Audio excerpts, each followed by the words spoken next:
Assalamualaikum anak-anak. Alhamdulillah kali ini kita bertemu kembali dalam video pembelajaran bahasa Indonesia. Bagaimana kabar kalian kali ini? Semoga tetap sehat dan bersemangat ya. Nah, kali ini kita masih akan membahas bab 1 tentang teks deskripsi. Kalau pada tatap muka yang pertama kemarin, kita belajar tentang definisi dari teks deskripsi. Lalu yang kedua kita belajar tentang gagasan utama yang ada dalam teks deskripsi.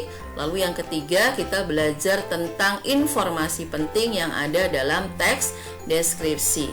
Nah, pada tatap muka yang kedua ini kita akan belajar tentang struktur teks deskripsi dan aspek kebahasaan teks deskripsi.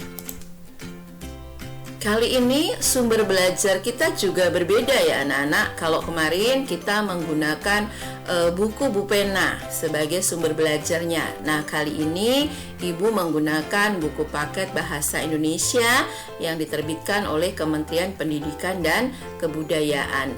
Bagaimana Bu kalau di rumah tidak ada buku paket ini? Jangan khawatir ya. Dalam materi pembelajaran kali ini Bu Nunu sudah merangkum ya. Sudah merangkum materi dari buku paket bahasa Indonesia ini. Yuk kita mulai ya pembahasannya. Nah, yang pertama kita akan membahas tentang struktur teks deskripsi. Kalau kalian membaca beberapa buku yang berbeda, nanti kalian akan mendapati istilah-istilah yang berbeda untuk struktur teks deskripsi ini ya.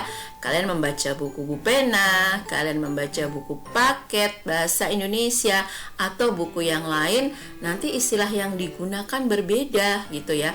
Tapi itu tidak masalah karena semuanya mengacu pada arti yang sama.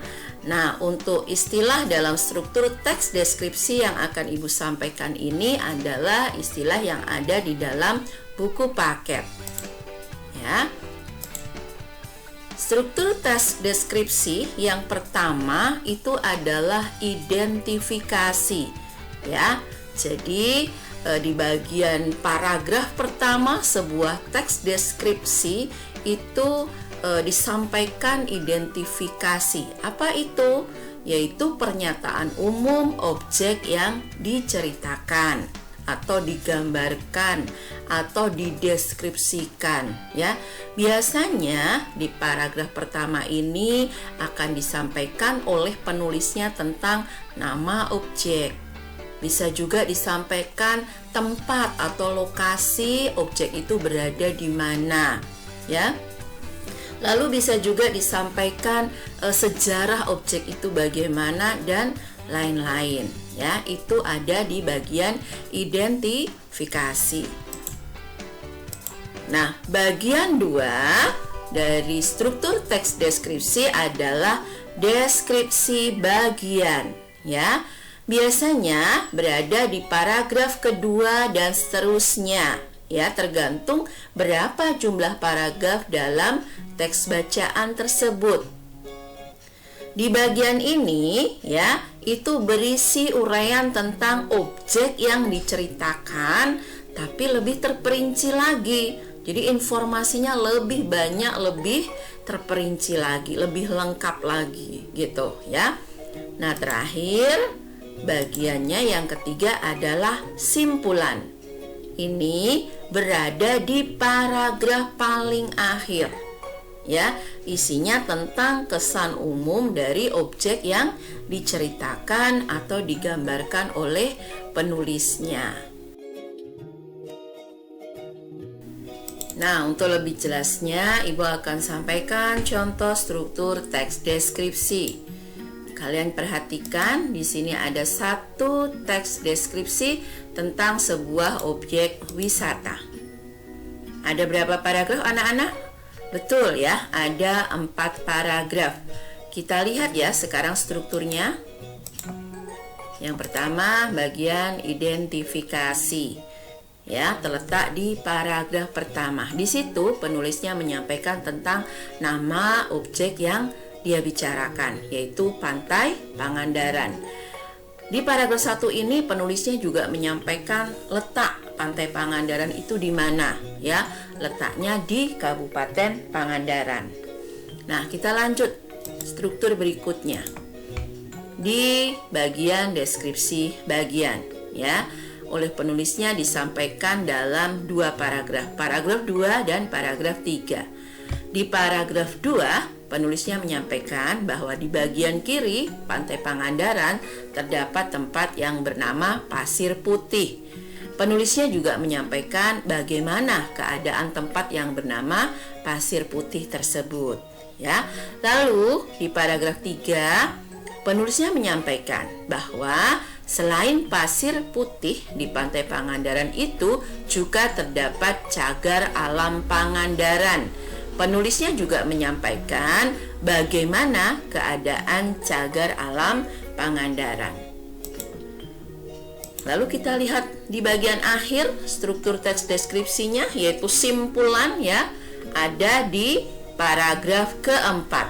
Ya, di paragraf ini penulisnya menyampaikan bahwa Pantai Pangandaran tidak pernah sepi dari pengunjung, terutama saat libur panjang. Ya, penulisnya juga menyampaikan apa saja kegiatan yang bisa dilakukan pengunjung di Pantai Pangandaran. Jadi ini kesan umum yang ingin disampaikan oleh penulis kepada pembaca tentang Pantai Pangandaran. Nah, demikian ya anak-anak contoh struktur teks deskripsi. Jadi kalau kalian nanti membuat satu teks deskripsi, maka caranya demikian strukturnya, ya. Kalian awali di paragraf pertama dengan identifikasi. Kalian sebut nama objeknya apa gitu, ya. Lalu tempatnya atau lokasinya di mana, ya. Mungkin sejarahnya bagaimana dan sebagainya gitu. Lalu di paragraf berikutnya 2, 3, 4 dan seterusnya kalian sampaikan, ya, keterangan yang lebih rinci tentang objek yang ingin kalian ceritakan tadi. Dan terakhir nanti di paragraf terakhir kalian buat kesimpulan, yaitu kesan umum kalian tentang objek yang kalian ceritakan. Aspek kebahasaan teks deskripsi.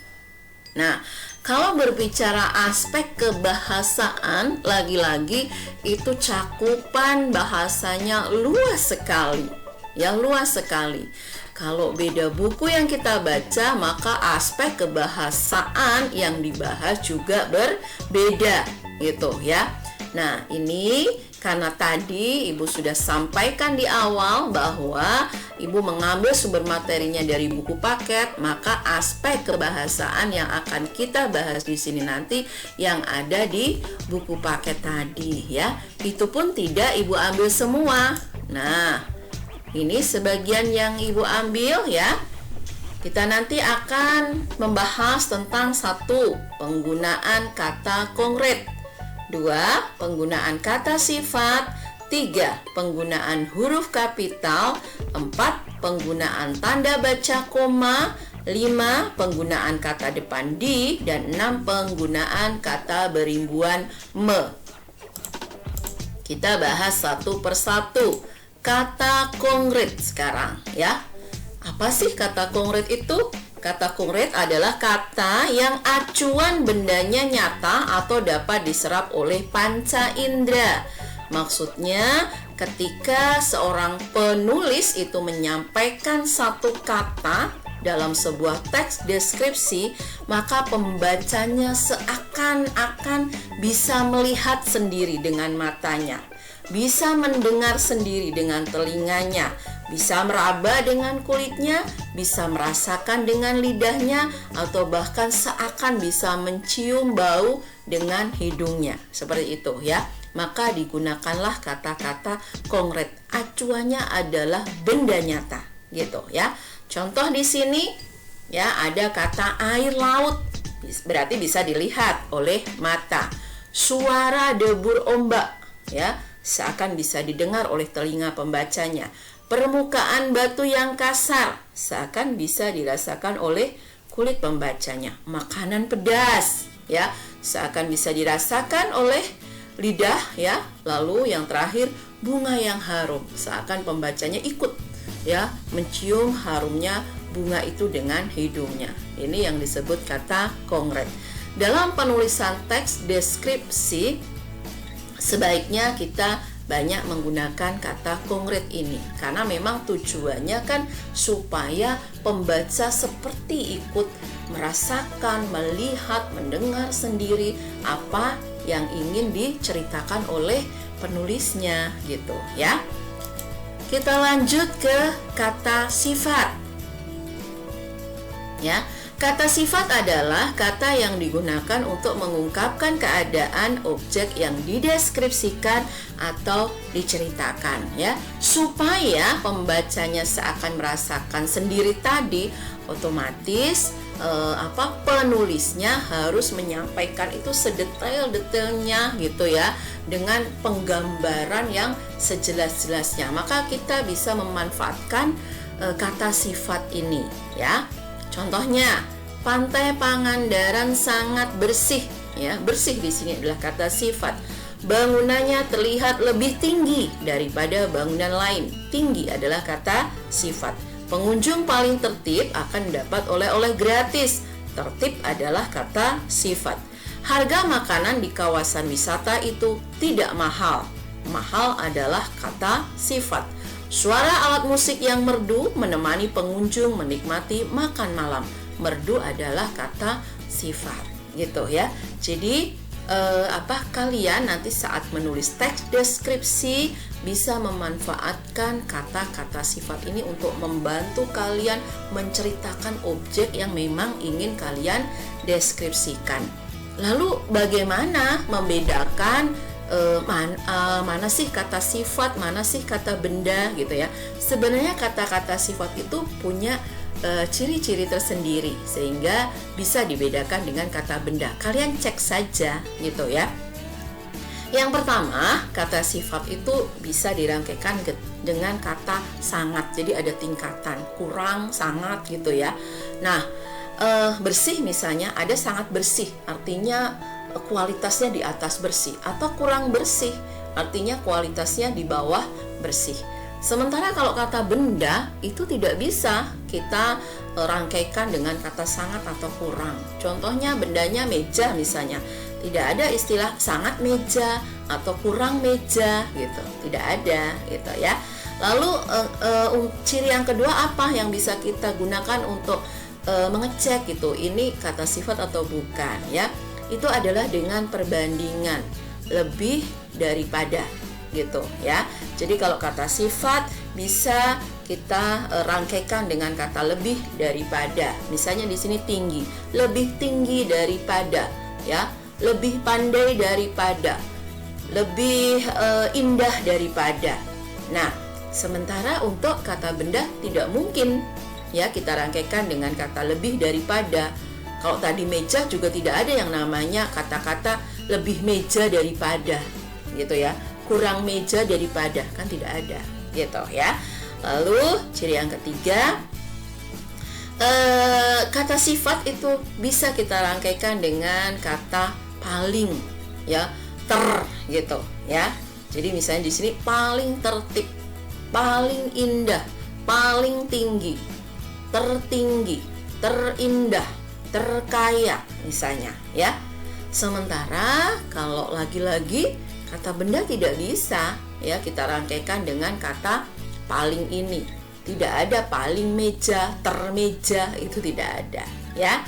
Kita lanjut. Kemudian kata sifat itu juga bisa kalian rangkaikan dengan kata tidak ya. Kalau di sini tidak mahal, tidak jauh ya, misalnya tidak bersih misalnya ya.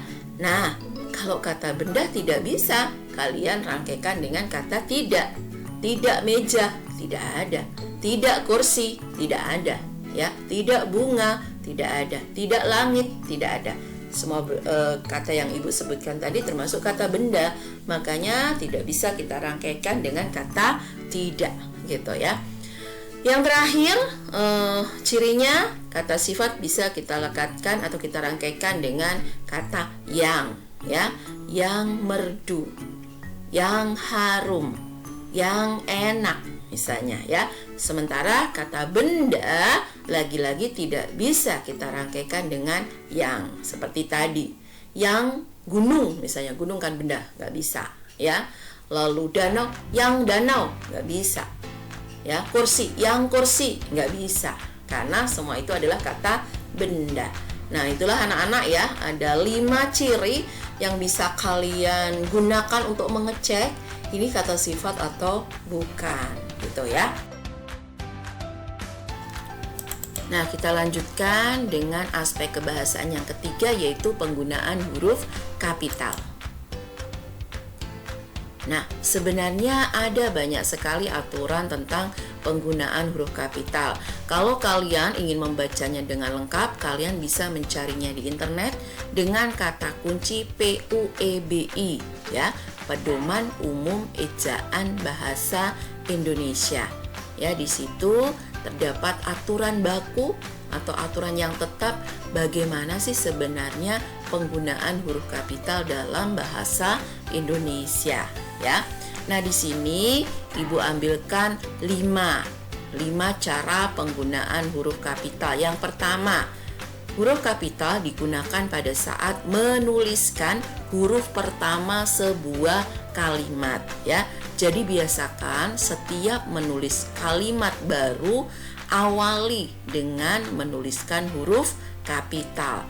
Tidak hanya saat kalian menulis dalam bahasa Indonesia ya, biasakan saat menulis pelajaran lain, saat menulis matematika, IPA, IPS atau pelajaran yang lain, biasakan setiap menulis kalimat baru awali dengan huruf kapital. Lalu yang kedua, huruf kapital digunakan pada saat menuliskan nama orang. Ya, contohnya aku mengunjungi tempat itu bersama Fahmi dan Ali. F pada Fahmi dan A pada Ali menggunakan huruf kapital karena merupakan nama orang. Yang ketiga, huruf kapital digunakan pada saat menuliskan istilah geografis yang disertai nama diri. Contohnya, pendaki Gunung Bromo harus istirahat di setiap posko. Gunung adalah istilah geografis, Bromo adalah nama diri. Istilah geografis lainnya misalnya sungai, laut, selat, tanjung, dan lain sebagainya. Nah, ingat, kalau tidak disertai nama diri, maka penulisan istilah geografis ini tidak perlu menggunakan huruf kapital. Misalnya, desaku terletak di pinggir sungai. Titik. Nah, tidak ada nama dirinya di sini, maka penulisan S pada sungai menggunakan huruf kecil. Tapi kalau misalnya desaku terletak di pinggir sungai Ciliwung, ada nama dirinya yaitu Ciliwung, maka S pada sungai dan C pada Ciliwung ditulis dengan menggunakan huruf kapital. Lanjut aturannya keempat. Huruf kapital digunakan pada saat menuliskan wilayah administratif yang disertai nama diri. Contoh, pantai itu berada di dekat Kabupaten Ciamis, Provinsi Jawa Barat. Ya, jadi yang dikatakan wilayah administratif itu contohnya kabupaten, provinsi, kecamatan, kota, desa, kelurahan. Ya. Nah, itu kalau disertai nama diri, di sini nama dirinya adalah Ciamis dan Jawa Barat. Maka penulisan kabupaten, penulisan provinsinya menggunakan huruf kapital, ya. Beda kalau misalnya pada kalimat ini, Indonesia memiliki 34 provinsi. Titik. Nah, di sini tidak ada nama diri yang mengikutinya, maka provinsinya ditulis dengan huruf kecil, ya. Lalu aturan yang kelima, huruf kapital digunakan pada saat menuliskan suku, bangsa, bahasa, dan agama. Contoh, rumah joglo merupakan rumah tradisional suku Jawa. Kita lihat bahwa yang ditulis dengan huruf kapitalnya hanya nama dirinya saja. S pada kata suku, menggunakan huruf kecil ya. Jadi termasuk saat kalian menuliskan bangsa Indonesia, maka yang besar I pada Indonesia saja. Kalian menulis bahasa Sunda misalnya, yang ditulis dengan huruf kapital hanya S pada Sunda saja. Agama Islam misalnya, maka yang ditulis dengan huruf kapital I pada kata Islam saja ya. Nah, tapi yang perlu kalian perhatikan, kalau bahasa ini digunakan sebagai nama mata pelajaran, maka lain lagi aturannya. Misalnya, hari ini aku belajar bahasa Indonesia. Karena ini nama pelajaran bahasa Indonesia, maka penulisannya B besar, I besar. Karena bahasa Indonesia ini adalah nama mata pelajaran sejajar dengan matematika, IPA, PPKN, IPS, dan lain-lain. Maka dituliskan dengan huruf kapital semua. Oke, kita lanjut pada aspek kebahasaan yang keempat, yaitu tanda baca koma. Ya, ada 5 aturan di sini. 1. Tanda baca koma digunakan di antara unsur-unsur dalam suatu pemerincian. Contoh, kami membeli oleh-oleh berupa selendang, koma, topi, koma, dan dompet. Ya, di sini pemerinciannya. Lalu yang kedua, sebelum kata penghubung seperti tetapi, melainkan, sedangkan dalam kata majemuk setara. Ya, kata majemuk tentu kalian sudah belajar di kelas 6, yaitu 2 kalimat tunggal yang digabung menjadi 1, menjadi kalimat majemuk. Contoh, di sana kami tidak berenang, tetapi hanya duduk-duduk di pantai. Ya, kalimat pertamanya di sana kami tidak berenang, kalimat keduanya kami hanya duduk-duduk di pantai. Lalu dihubungkan dengan kata penghubung tetapi. Sebelum tetapi itu kita wajib meletakkan tanda koma, ya. Nah, kalian perlu perhatikan bahwa dalam kalimat majemuk setara ini ada pasangan kata penghubung yang sudah tetap, ya. Kalau kata tidak itu pasangannya tetapi. Kalau kata bukan itu pasangannya melainkan, ya. Misalnya, orang yang berbaju biru itu bukan pamanku, ya, melainkan sepupuku. Orang yang berbaju biru itu bukan pamanku, koma, melainkan sepupuku. Ya, jadi kata bukan dengan pasangannya dengan melainkan. Lanjut, aturan yang ketiga, untuk memisahkan anak kalimat yang mendahului induk kalimatnya. Jadi tanda koma ini digunakan untuk memisahkan anak kalimat yang mendahului induk kalimatnya. Jadi anak kalimat ditulis di depan, lalu koma, lalu induk kalimat, ya. Contoh, karena kelelahan, berarti ini anak kalimatnya, koma, kami istirahat dulu sejenak di posko 4, ini induk kalimat. Mana Bu yang termasuk anak, mana yang induk gampang, ya. Yang termasuk anak kalimat itu yang ditemani oleh kata penghubung, ya. Kata penghubungnya kan karena, berarti dia anak kalimat.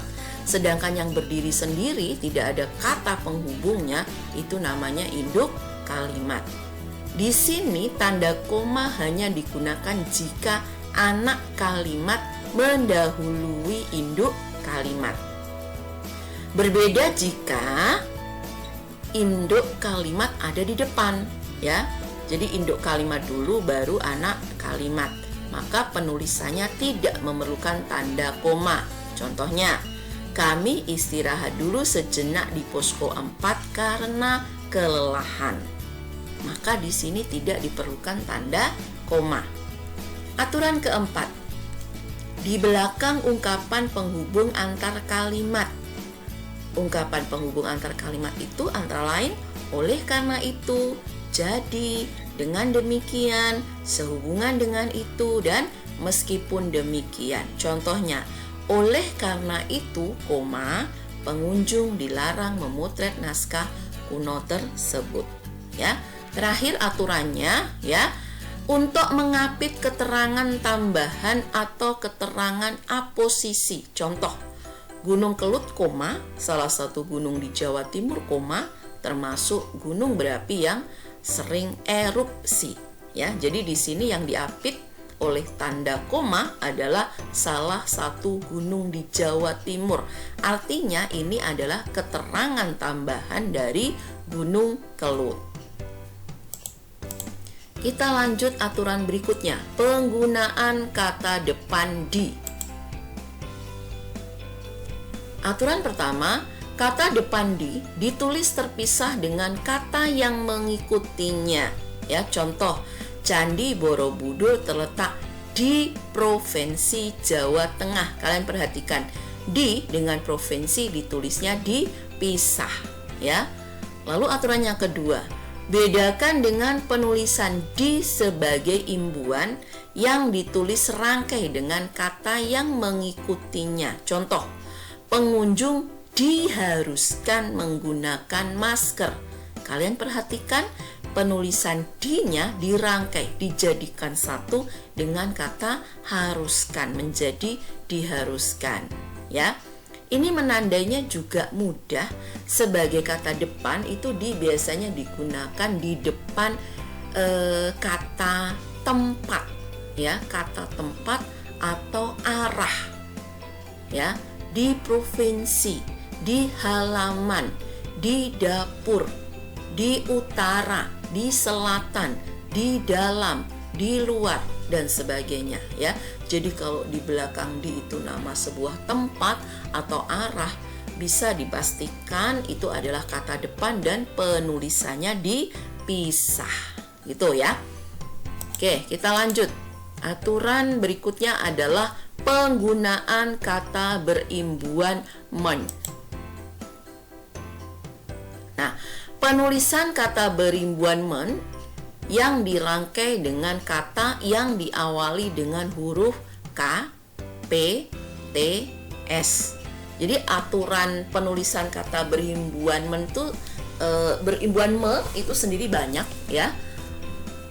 Kalau kata yang mengikutinya itu huruf tertentu, maka aturannya lain. Nah, khusus di sini kalian akan belajar dulu me yang dirangkai dengan kata yang diawali dengan huruf K, P, T, S. Aturannya, 1. Jika awan me diikuti oleh kata dasar yang diawali huruf K, P, T, S, maka huruf awalnya akan luluh atau hilang. Tidak nampak lagi huruf K, P, T, S-nya, ya.